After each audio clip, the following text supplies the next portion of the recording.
বাবা কি বললেন, বেটা আমি তো সাক্ষী মুসলমানের বিপক্ষে দিয়েছি। বলে বাবা আপনার বাড়িটা ঘিরে ফেলে দিয়েছে, আপনার তো ভয় নেই। আল্লাহর পরামর্শে আমার দরজাখানা খুলে বাহিরের দিকে তাকায় দেখেন আর কেউ নাই, মুসলমান একটাও নাই। সমস্ত ধুতি পরা মানুষ, মাথায় সিঁদুর মেয়েরা এসে তার বাড়ির চতুর্দিকে ঘিরে ফেলে দিয়েছে। আল্লাহর গোলাম আস্তে করে দরজা খুলে ডাক দিয়ে বললেন, বাবা আমি তো রায়টা তোমাদের সপক্ষেই দিয়ে দিয়েছি, কেন তোমরা এসেছো রাতের অন্ধকারে আমার কাছে, আমার বাড়িতে ডাক করে ফেলে দিয়েছো? আল্লাহর গোলামকে ডাক দিয়ে বললেন, হুজুর এতদিন আমরা বুঝেছি মুসলমানের মতো বাতিল কোন ধর্ম, ইসলামের মতো কোন বাতিল ধর্ম আমি পৃথিবী তালাশ করে আমরা পাই নাই, কিন্তু আমরা প্রমাণ করে দিয়ে দেখলাম যে মুসলমান নিজের ধর্মের দিকে, নিজের জাতির মানুষের দিকে না তাকাইয়া আল্লাহর কোরআনের দিকে তাকাইয়া, আল্লাহর দিকে তাকাইয়া মুসলমান জবান থেকে ঘোষণা করে দিতে পারে আমাদের জায়গা নয় জায়গা হিন্দুদের। আর দেরি নয়, মাওলানা সাহেব তাকায় দেখেন হাজার হাজার সব জনতা দ্বারা আমরা এসেছি আপনার কাছে তাওহীদের কলেমা পড়ে ঈমানদার হওয়ার জন্য।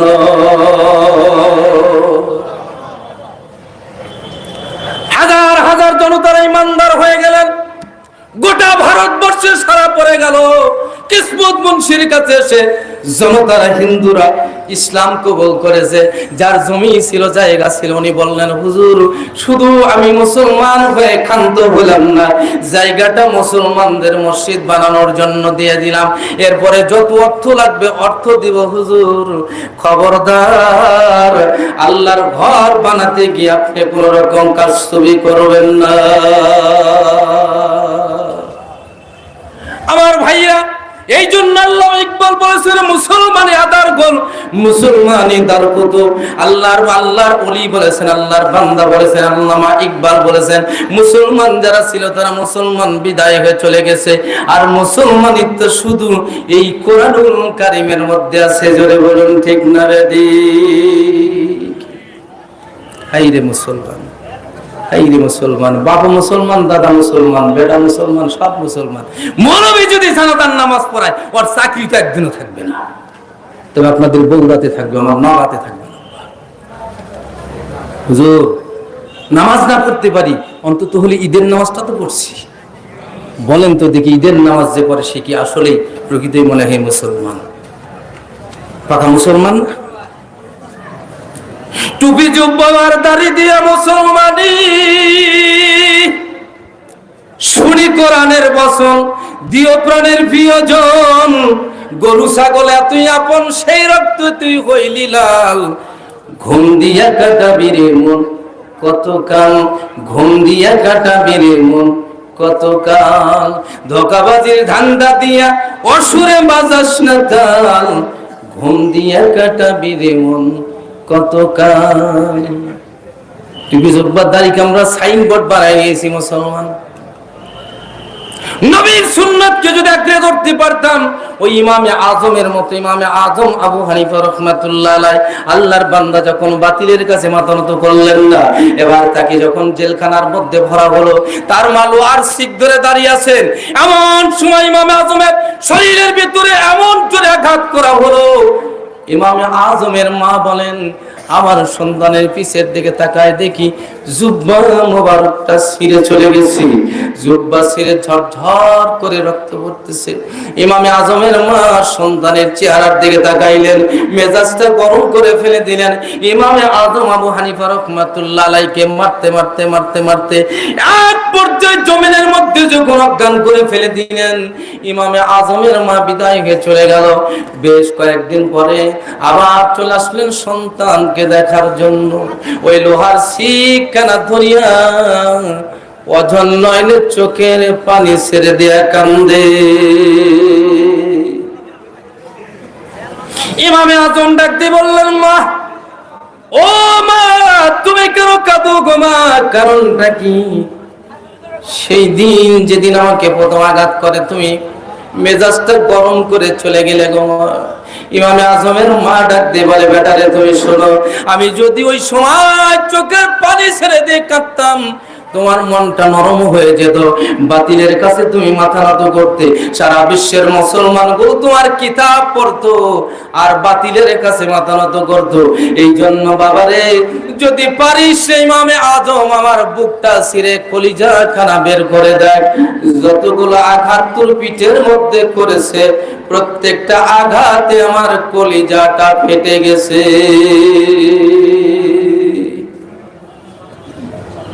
আমার ভাইরা, এই বাংলার জমিনে কোরআনের মাহফিল যিনি তাফসীর প্রতিষ্ঠিত করেছিলেন, তার নাম হল আল্লামা মরহুম দিলওয়ার হুসাইন সাইদি সাহেব। জেলখানার ভিতরে যখন থাকা অবস্থায় মা মারা গেল, আব্বাজান ভাষায় বোঝানোর মতো যোগ্যতা নাই, আমি জিয়াদিও বাবাকে হারা বাজানরে বুঝাইতে পারবো না। প্রোগ্রামে বের হলে মা ডাক দিয়ে বলে, বেটারে যেখানে যাস রাত্রি বেশি করিস না, তাড়াতাড়ি বাড়িতে চলে আসিস। এক পর্যায়ে ইমামে আজম জেলখানার ভিতরে জীবন দিলেন, বাতিলের কাছে মাথা নত করে। আমি আপনাদেরকে বলতে চাই, আল্লাহ রাব্বুল আলামিন কোরআনুল কারীমে জানাই দিয়ে দিলেন, কোন নবী হ্যাঁ তামাম পৃথিবীর মানুষকে বলে দাও, ইন কুনতুম তুহিব্বুনাল্লাহ, তারা যদি আমি আল্লাহরে ভালোবাসতে চাই, মোহাব্বত করতে চাই, ভালোবাসতে চাই, প্রেম করতে চাই, আমি আল্লাহর সঙ্গে যদি সম্পর্ক করতে চাই, ফাত্তাবিউনি আমরের সিগা নির্দেশ করা হয়েছে, ইত্তেবা অনুসরণ, অনুকরণ, ভালোবাসে যেন আমার বন্ধুরে। মনে বড় আশা ছিল যাব মদিনায়, বলেন মনে বড় আশা ছিল যাব মদিনায়, সালাম আমি করব গিয়ে নবীজির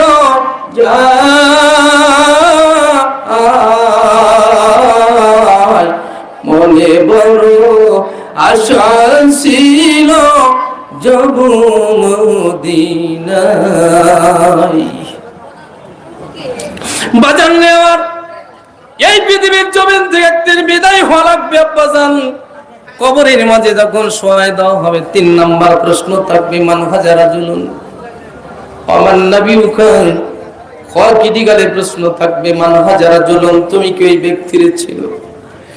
মদিনার নবীর সুন্দর চেহারা কেন আমার আপনার সামনে তুলে ধরবেন, ডাকতে বলবেন, মান হাজা রাজুলুন, এই ব্যক্তির তুমি কি চেনো?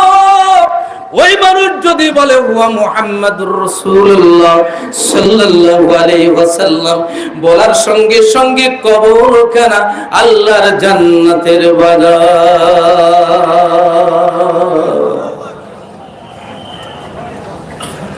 কিন্তু যদি আমি আর আপনি না চিনি আব্বাজান, সঙ্গে সঙ্গে বলবেন লা আদ্রি, লা আদ্রি, আমি চিনি না, চিনি না।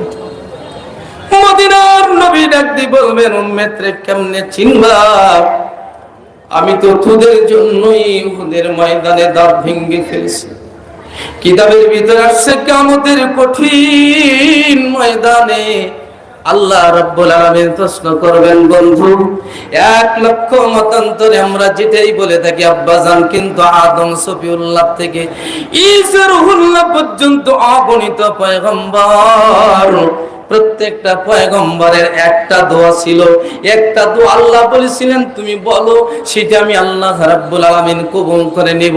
সব পয়গম্বর গুলো দোয়া করেছে, আমার নবীরে আল্লাহ জিজ্ঞাসা করলেন, বন্ধু ও বন্ধু তুমি কেন আমার কাছে দোয়া করলে না? নবী ডাক দিয়ে বলে, আল্লাহ কিয়ামতের কঠিন ময়দানে আমি তোমার কাছে চাবো। একটা দোয়া থাকবে, সেটা কিয়ামতের ময়দানে নবী চাবেন, কোন পয়গম্বর চাইতে পারবে না। সব পয়গম্বর গুলো বলবে নফসি নফসি, আল্লাহ তুমি আমাকে বাঁচাও, আমাকে বাঁচাও। একজন পয়গম্বর বলবেন কি, রব্বি হাবলি উম্মতি। সে উম্মত হতে পারছে আব্বাজান, আমি হতে পারছি। আমি মনে হয় বক্তা হয়ে গেছি, তাই বোধহয় বিশাল কিছু। জিন্দাগি তোর যাই ফাঁকি, দিয়া রে সোনার আদম, জিন্দগি তোর যাই ফাঁকি দিয়া। ও আদম রে, তোর পাক ধরে গেছে দাড়ি, দন্ত আছে গোড়াচারি, সমন জারি গেছে তোমায় দিয়া। আরে সোনার আদম, জিন্দগি তোর যাই ফাঁকি দিয়া। ও আদম, পৃথিবীর জমিনে কি করলাম, কি হলাম? এই পৃথিবীর জমিনে যখন সর্বপ্রথম 14 সালে হজে গেলাম, যাওয়ার পরে চিন্তা করলাম, আহারে এই মক্কা মদিনার জমিনের মধ্যে ইমাম মালিক রহমাতুল্লাহি আলাইহি 22টা বছর ঘোরাফেরা করেছে, একটা দিন জুতা পায়ে দেয়নি, একটা দিন জুতো পায়ে দেয় নাই। আমি জিহাদি দেখি চেষ্টা করে, কিন্তু 2 মিনিটও পারলাম না, সম্ভব হলো না, পারলাম না। মনকে বোঝালাম, মন রে, ইমাম শাফি, ইমাম মালিক রহমাতুল্লাহ আলাইহি তিনি পেরেছেন, কিন্তু আমি পারলাম না। কিন্তু ইমাম মালিককে জেলখানার মধ্যে জীবন দিতে হয়েছে। এই জন্য ফুলের মালার গোলার ফাঁসি ঝুলিতেছে পাশাপাশি। আমার ভাইরা, ইমাম শাফি রাহমাতুল্লাহ আলাইহি একদিন রাতের অন্ধকারে ঘুমিয়েছেন, স্বপ্নে দেখেন মদিনার রাসূল এসে ডাক দিয়ে বলতেছেন, ইমাম শাফি শুনে নাও, তুমি একজন লোককে পাঠাইয়া দিবা ইমাম আহমদ ইবনে হাম্বলের কাছে, জেলখানার ভিতরে যার জীবনটা চলে যাচ্ছে তার কাছে পাঠায় দিয়া দিবা, আর বলে দিবা মদিনার রাসূল তোমার জন্য জান্নাতের শুভ সংবাদ দিয়েছি, এই খবরটা নিয়ে গিয়ে পৌঁছায় দিয়ে দিবা। সকাল হয়ে গেল, ইমাম শাফি রাহমাতুল্লাহ আলাইহি তার খাদেমকে বললেন, খাদেম রে যাও, যাও ইমাম শাফি মুহাম্মদ ইবনে হাম্বলের কাছে যাও, তাড়াতাড়ি গিয়ে বলে দাও, ইমাম মুহাম্মদ ইবনে হাম্বলকে বলে দাও আল্লাহর হাবিব তারে শুভ সংবাদ দিয়েছে। ইমাম শাফি যখন লোক চলে গেল জেলখানার ভিতরে, তখন তিনি বসে বসে আল্লাহর জিকির করতেছিল। এমন সময় গিয়ে সালাম দিলেন, আসসালামু আলাইকুম ওয়া রাহমাতুল্লাহি ওয়া বারাকাতুহু। দেওয়ার সঙ্গে সঙ্গে জবাব আসলো। ইমাম শাফি মুহাম্মদ ইবনে হাম্বল ডাক দিয়ে বললেন, বাবারে তুমি কে? বলে, আমি একজন আল্লাহর গোলামের খাদেম, ওখান থেকে এসেছি আপনাকে একটা শুভ সংবাদ দেওয়ার জন্য। বলে, কি শুভ সংবাদ দিতে চাও? বলে, মদিনার রাসূল বলে দিয়েছে আপনাকে জান্নাতের শুভ সংবাদ দিতে, কেননা বাতিলের কাছে মাথা নত করেন নাই, এই জন্য আপনাকে জান্নাতের শুভ সংবাদ দিয়ে দিয়েছেন। এবার আল্লাহর গোলাম চিন্তা করলেন, নবী সুন্নাতের আমল করতে হবে, কি দিব আমার কাছে? টাকা নাই, পয়সা নাই, অর্থ নাই, সম্পদ নেই। নিজের জুব্বা মোবারক খুলে ফেলে দিলেন, জুব্বা টুকরা টুকরা টুকরা টুকরা হয়ে গেছে চাবুকের আঘাতে। আল্লাহর গোলাম জুব্বা কানা হাতের মধ্যে দিয়ে বললেন, যাও ইমাম শাফির কাছে পৌঁছায় দিয়া দিবা, এটা আমি তারে হাদিয়া দিয়ে দিলাম। কারণ হলো হাদিয়া দোয়া, আল্লাহর নবী বলেছেন, তাহাদ্দু তুহিব্বু, হাদিয়া দিলেই মোহাব্বত বাড়ে। সুতরাং আমি হাদিয়া দিয়ে দিলাম, নবীর সুন্নাতের আমল করলাম। আল্লাহর গোলাম নিয়ে চলে গেলেন। ইমাম শাফি রাহমাতুল্লাহ আলাইহি তার গোলামকে ডাক দিয়ে বললেন, বাবারে তুমি যে গিয়েছিলে মুহাম্মদ ইবনে হাম্বলের কাছে, উনি কি আমার জন্য কোনো উপহার পাঠাই নাই? বলে, হুজুর একটা উপহার পাঠাইছে, কিন্তু আপনারে দিতে চাই না। কেননা কারণ হলো, উনি বলেছেন আমি জামা খুলে ফেলে দিয়েছি, এখন পৃথিবীর সব মানুষের কাছে আমার খালি গা। যখন চাবুকের আঘাত করবে, চাবুকের আঘাতের সঙ্গে সঙ্গে আমার শরীর থেকে চামড়াগুলো উঠে যাবে। আল্লাহর গোলাম এই খবরটা দিয়েছে। ইমাম শাফি বললেন, বাবা জামাটা দাও। জামাটা নিলেন, সুন্দর করে পানির মধ্যে ধুয়ে চিপার পরে ওই পানিটা রেখে দিয়ে জামাটা তার গোলামকে হাদিয়া দিয়ে দিলেন। গোলাম ডাক দিয়ে বললেন, হুজুর কি করলেন, কেন এই কাজটা করলেন, কারণটা কি? বলে, বাবা নে তুমি শুনে নাও, এটা হলো শহীদের রক্ত, যার জামার ভিতরে ভরে আছে এটা শহীদের রক্ত। কিয়ামতের কঠিন ময়দানে আমার আল্লাহ রাব্বুল আলামিন শহীদদেরকে জান্নাত দিয়ে দিবেন। আমি শহীদের রক্ত পানিগুলো রেখে দিলাম, যখন আমাকে গোসল দেওয়া হবে, গোসল করার পরে আমার সন্তানদেরকে ওসিয়ত করে যাব, আমার শরীরের মধ্যে ইমাম শাহ মুহাম্মদ ইবনে হাম্বলের ওই রক্তগুলো ছিটাই দিয়ে দিবে। এই হতে পারে, এই কারণে কিয়ামতের ময়দানে আল্লাহ আমারে জান্নাত দিবে। আমরা জানি বাংলার জমিনের বহুত মুসলমান আজকে জীবন দিয়েছে, ফাঁসির কাষ্ঠের ভিতরে জীবন দিয়ে দিলেন, কিন্তু বাতিলের কাছে মাথা নত করে নাই। জীবন দিলেন মুসলমান, যাদের বিনিময়ে আল্লাহ রাব্বুল আলামিন আমাদেরকে স্বাধীনতা দিয়েছেন। আল্লাহ পাক কুরআনুল কারীমে সূরা হজের ৭৮ নম্বর আয়াত অর্থাৎ শেষ নম্বর আয়াতে আল্লাহ বলতেছেন, ওয়াজাহিদু ফিল্লাহি হাক্কা জিহাদিহি হুয়াস্তাবাকুম ওয়া মা জাআলা আলাইকুম ফিদ্দীনি মিন হারাজ মিল্লাতা আবিকুম ইব্রাহিম হুয়া সাম্মাকুমুল মুসলিমিন। একটু জোরে বলুন আল্লাহু আকবার। সূরা হজের শেষ নম্বর আয়াত ৭৮ নম্বর আয়াতের প্রথম অংশ আল্লাহ জানিয়ে দিয়ে দিলেন, ওয়াজাহিদু ফিল্লাহ, আল্লাহর রাস্তায় সংগ্রাম করো, কোশিশ করো, আল্লাহর দ্বীন জমিনে কায়েম করার জন্য প্রচেষ্টা চালাও। আপনার বাড়িতে আপনি নামাজি, আপনার বাড়িতে ছেলে নামাজ পড়ে না, আপনি প্রচেষ্টা চালান। বেটার বউ নামাজ পড়ে না, আপনি প্রচেষ্টা চালান। বাড়িয়ালি নামাজ পড়ে না, আপনি প্রচেষ্টা চালান। কিন্তু যদি আপনি মনে করেন জিহাদের কথা শুনে যায় আগামী কালকেই সকালবেলা ভোরের সময় যখন মসজিদে আযান দিবা, সালাতু খায়রুম মিনান নাওম, ঘুম থেকে নামাজ উত্তম, ছেলের ঘরের সামনে গিয়ে লাঠি দিয়ে দরজাতে বাড়ানো শুরু করব, বলেন তো দেখি আপনার জীবন বাঁচবে? বাঁচবে? আমি জিয়া দিয়ে যাই যদি বেটার ঘরের দরজার সামনে গিয়ে দুই একটা বাড়ি দিই, বেটাই যদি কথা না বলে, বেটার বউ বলবে বুড়ার অত্যাচারে জীবন নাই। বুড়া হলে থেকে দেখতেই পারে না, বুড়া মানুষে কেউ দেখতে পারে না। যেখানে যাবেন সেখানেই বিপদ, বুড়া হলে যেখানে যাবেন সেখানেই বিপদ। কিন্তু এসেই গোরস্থানের একটু মাটি বাইনা করে রাখি, কোন দিন যেন চলে আসবি পরপারের ডাকি রে। গোরস্থানের একটু মাটি বাইনা করে রাখি, টাকা পয়সা জমিদারি পরে রবে সুন্দর নারী, থাকবে না তোর বাহাদুরি, চিন্তা করে দেখ রে। গোরস্থানের একটু মাটি বাইনা করে রাখ রে। জোরে বলুন আল্লাহু আকবার। এখানে যাওয়া লাগবে কি লাগবে না আব্বাজান? আপনার যাওয়া লাগবে, আমি জিহাদির যাওয়া লাগবে। মরণ হবে, কবর হবে না।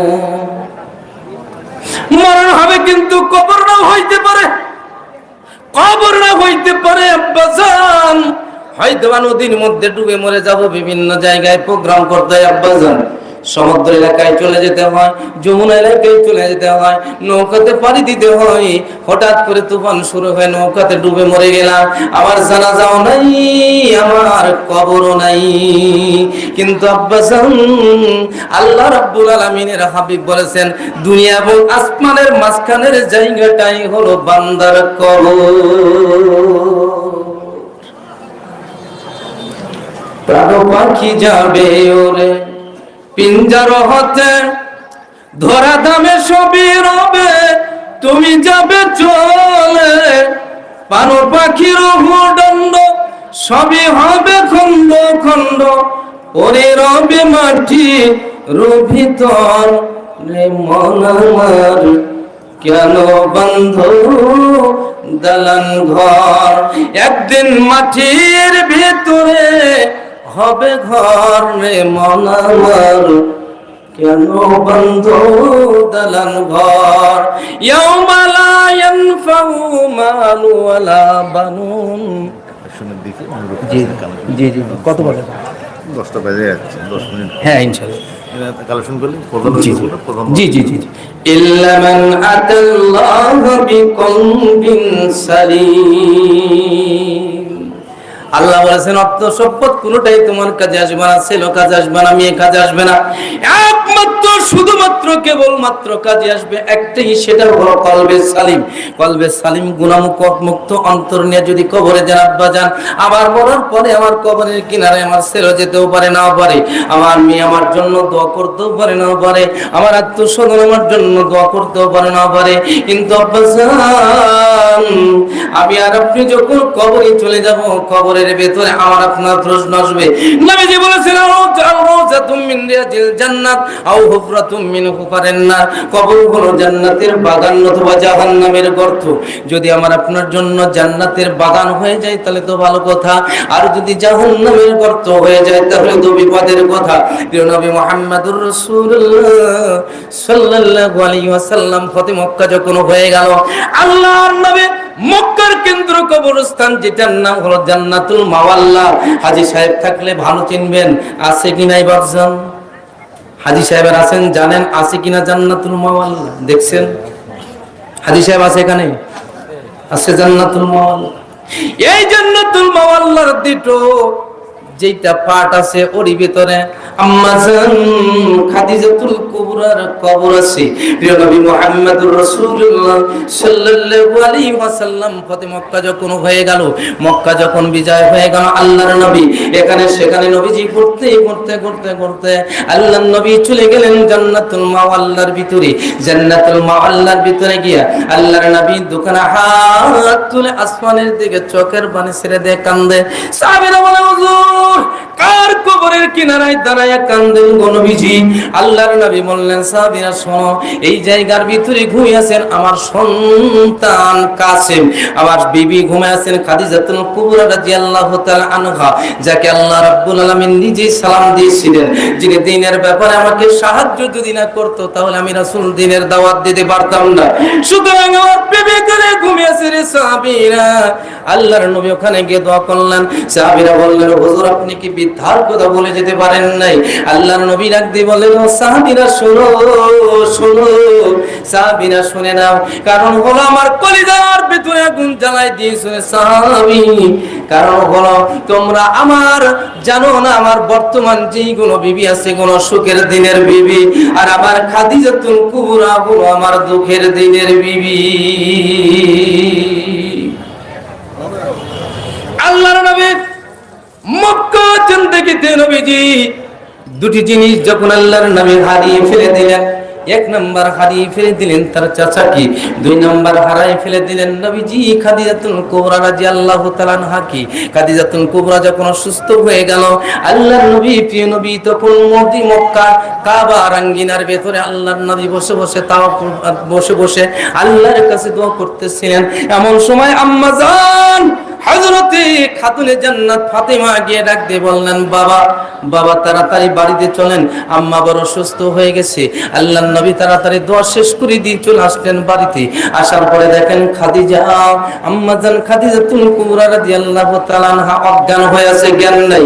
নবী আমার ডাক দিয়ে বললেন মাবুদ কি যেন বলার জন্য আমার বিবি আমারে ডেকেছিলেন বলতে পারবো না, আল্লাহ তুমি তার জ্ঞানটা ফিরায় দাও। জ্ঞানটা যখন ফিরে আসলো, আল্লাহর হাবিব তার উরুখানা মাথার উপরে নিয়ে আল্লাহর রাসূল সুন্দর করে চেহারার মধ্যে হাত বুলায়। নবী আমারে ডাক দিয়ে বলেন খাদিজা ও খাদিজা। খাদিজা বলে হুজুর। আল্লাহর নবী দেখেন খাদিজার চোখ থেকে ঝরঝর করে পানি ঝরে পড়তেছে, নবীজির উরু মোবারকের উপর পড়তেছেন। আল্লাহর নবী ডাক দিয়ে বললেন খাদিজা রে কেন তুমি কাঁদো?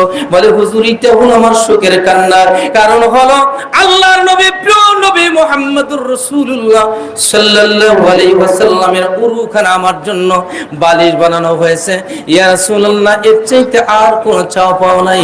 আল্লাহর নবী দেখলেন আম্মা জান খাদিজাতুল কুবরার সঙ্গে সঙ্গে জ্ঞান হারিয়ে ফেলে দিলেন। আল্লাহর নবী আবারও বললেন আল্লাহ আমার খাদিজার জ্ঞান ফিরিয়ে দাও। জ্ঞান যখন ফিরে আসলো, আল্লাহর নবীকে ডাক দিয়ে বলে নবীজি আমার কাছে আপনার কাছে কোনো কিছু চাওয়া এবং আলহামদুলিল্লাহ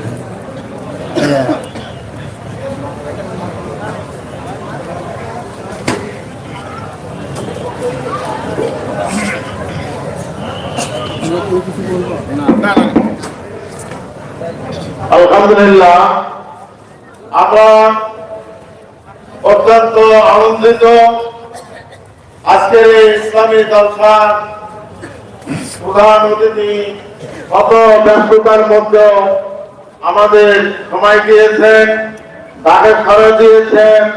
আমরা তাকে এই জন্য ধন্যবাদ এবং অভিনন্দন জ্ঞাপন করছি। আমাদের